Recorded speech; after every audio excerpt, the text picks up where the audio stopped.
نبی پاک باہر نکلے تو رکانہ پہلوان بکریاں چرا رہا تھا، کھیت میں تھا. کہنے لگا میں نبی تب مانوں گا جب میرے ساتھ کشتی کریں گے.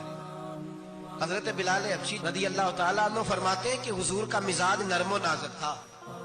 ہاتھ پھول سے زیادہ نرم ہوتے تھے، کستوری سے زیادہ خوشبودار ہوتے تھے. نرم و نازک وجود تھا، مکھی نہیں بیٹھتی تھی.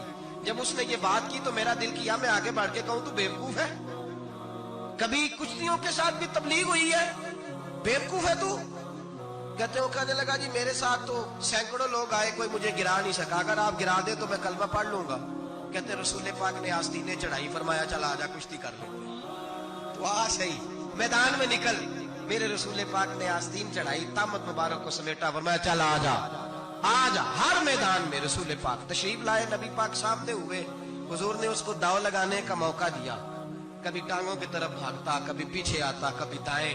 جب بھاگ بھاگ کے حضرت بلال کہتا وہ بھاگ رہا تھا، حضور مسکرا رہے تھے. سبحان اللہ. نبی پاک کیا بات ہے، سرکار ہنس رہے تھے کہ چل چل یار ٹھیک ہے بھاگ دوڑ لے.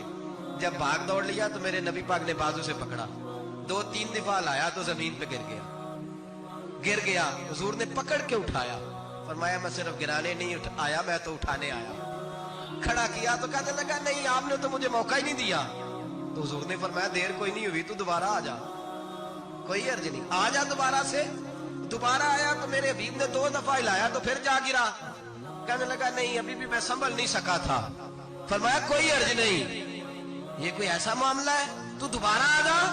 اب کہ جب آیا نا تو حضرت بلال کہتے ہیں وہ دستے مبارک جن کو میں تھامتا تھا تو لگتا تھا پھول تھام لیے ہیں، ان ہاتھوں سے حضور نے اٹھا کے فضا میں بلند کیا اور حضور نے دھڑام سے زمین پہ گرایا تو کلمہ پڑھتا ہوا کھڑا ہوا. کہنے لگا اے محبوبہ جو تیرے ہاتھ میں طاقت ہے وہ تیری نہیں، وہ خدائی طاقت ہے، وہ خدائی طاقت ہے، خدائی.